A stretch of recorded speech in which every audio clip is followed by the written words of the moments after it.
What's going on, guys? My name's Theoatrix, and today I'm presenting an up-to-date level 1 to 99 smithing guide. It's been over 2 years since my last one, so this guide includes a lot of new pointers and methods that weren't shown in my previous guide. I'll be covering the fastest way as well as the most profitable methods. Towards the end, I'll be showing some useful IRONMAN smithing methods as well as free-to-play training methods. All of the timestamps are down in the description.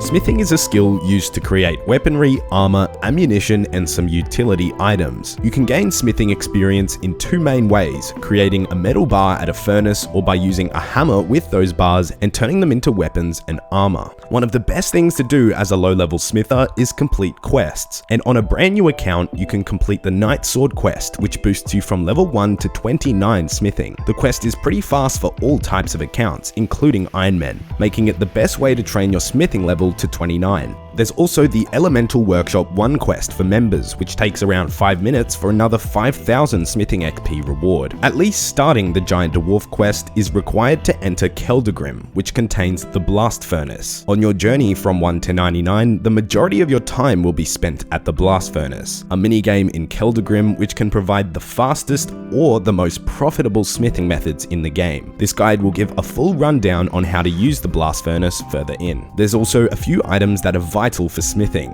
and you'll see which methods they work with further on. Ice gloves are important for speeding up your XP in the Blast Furnace, and there's no quest requirement to get them, but you will need 50 mining to access the Ice Queen who drops them. If you're a skiller, it's almost impossible to get ice gloves, so you'll have to use buckets of water, which I'll show further in. Next is goldsmithing gauntlets, and wearing them while smelting gold bars doubles the amount of experience you get. You get these from the Family Crest quest. The coal bag is very useful for the profitable smithing methods, since it holds 27 pieces of coal in one inventory space. That costs 100 gold nuggets from the Motherlode mine.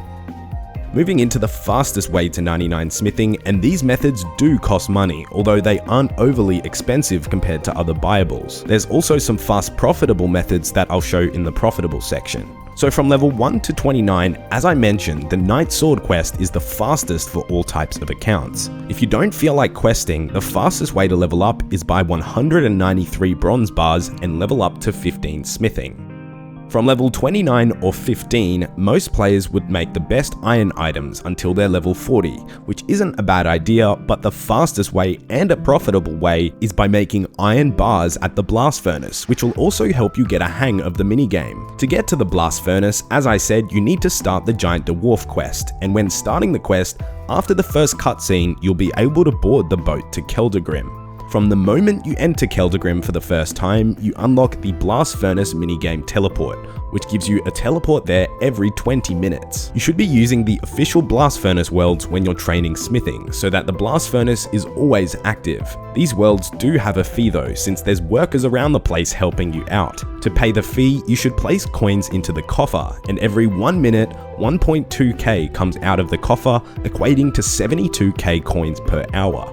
Additionally, if you're under level 60 smithing, you're required to pay a fee to use the Blast Furnace, and that fee is an extra 2.5k every 10 minutes or 15k an hour to use it. This money doesn't come from the coffer though, so if you're under level 60, every 10 minutes you have to speak to the Blast Furnace foreman and pay him 2.5k to use it for 10 minutes. So there's 3 main points of interest when you're using the Blast Furnace: the conveyor belt, the bar dispenser, and the bank chest. The process starts with removing ores from your bank, running and placing them on the conveyor belt, then run to the bar dispenser, and by wearing ice gloves, you can take the bars straight away. However, without ice gloves, you need to refill a bucket of water from the nearby tap and use it on the bar dispenser to cool down the bars. With your bars, you run back to the bank and repeat. So smelting iron ore at the Blast Furnace requires only 15 smithing and gets over 70k smithing XP per hour while profiting 160k coins, even after the cost of using the furnace and using stamina potions. Training from level 15 to 40 will take approximately 40 minutes with this method, and from 29 to 40, so if you've done the Knight Sword, it only takes about 25 minutes. From level 40, you unlock the fastest viable training method for smithing in the game, and that's making gold bars at the Blast Furnace. The process is slightly different to iron, since you'll be wearing goldsmithing gauntlets and having ice gloves or the bucket in your inventory. After placing the gold ores on the conveyor belt, you need to wait until you see the XP drop so that your goldsmithing gauntlets give their double experience effect. Once you see the XP drop, you can switch to the ice gloves and take your bars and repeat the process. Smithing gold here gives over 300k per hour and over 350k if you're efficient. From level 40 to 99, you need 231,000 gold ores, and after selling them back, including the cost of staminas and paying the blast furnace, you'll be set back around 58 mil.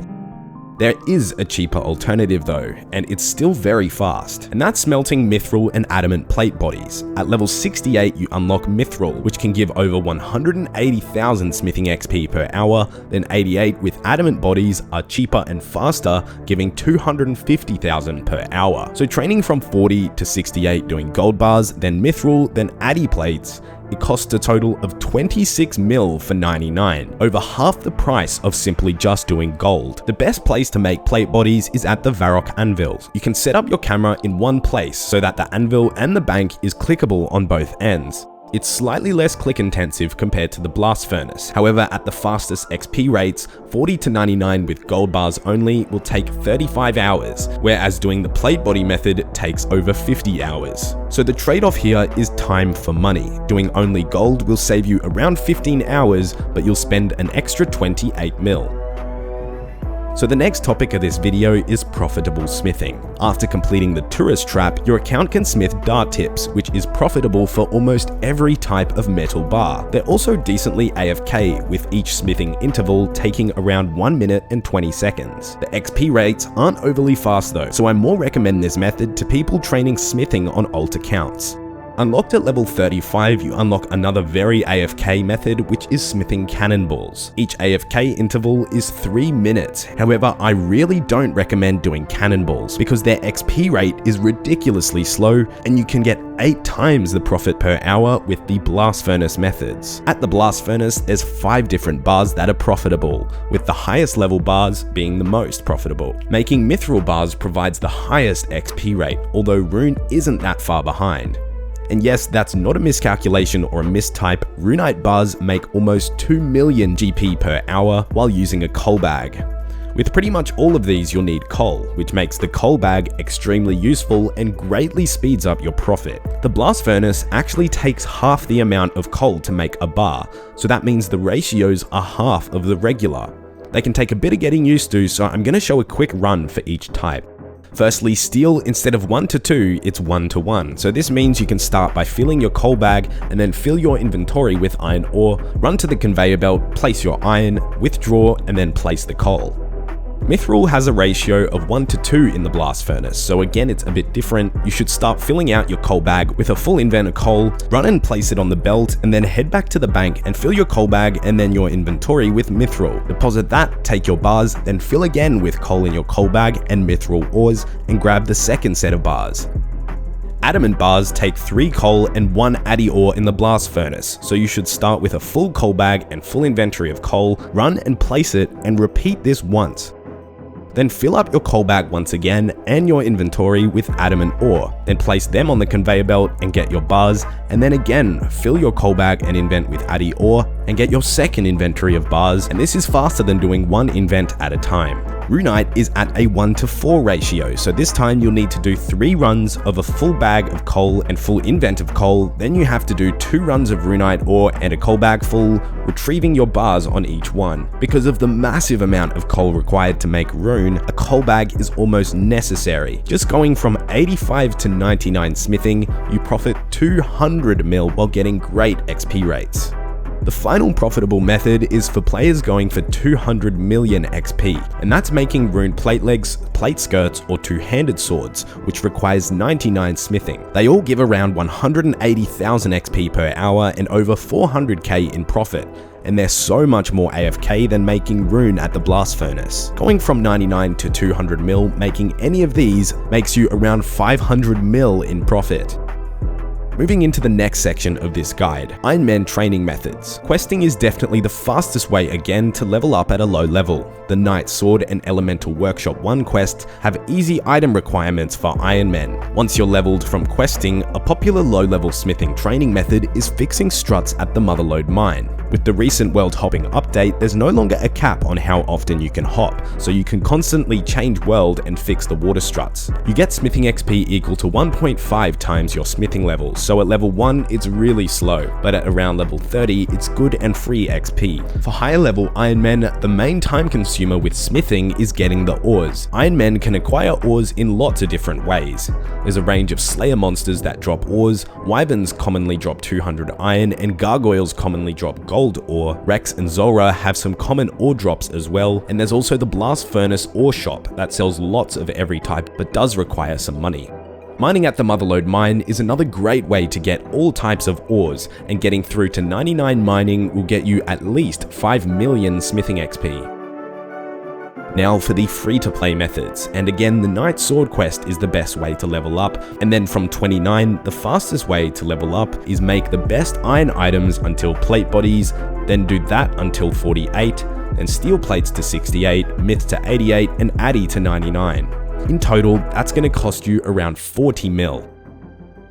Smithing silver bars at a furnace is a profitable way to train, and getting to 99 from when you unlock them would make you almost 30 mil in profit. The closest furnace for free-to-play players is Edgeville, which used to only be available to members. Post level 99, rune skirts, legs, and two-handed swords are also available to free-to-play and provide the same XP and profit as I mentioned before. If you'd like to check the current GP per XP or the cost and profit of all the methods I've shown in this video, you can go to theoatrix.net/smithing-guide, and it uses the current GE prices at any given time. It's also linked down in the description below. So that's my up-to-date 1 to 99 smithing guide for 2019. I hope you enjoyed it. Be sure to drop a like and subscribe if you're new around here. Anyways, thanks so much for watching, and good luck on 99 smithing.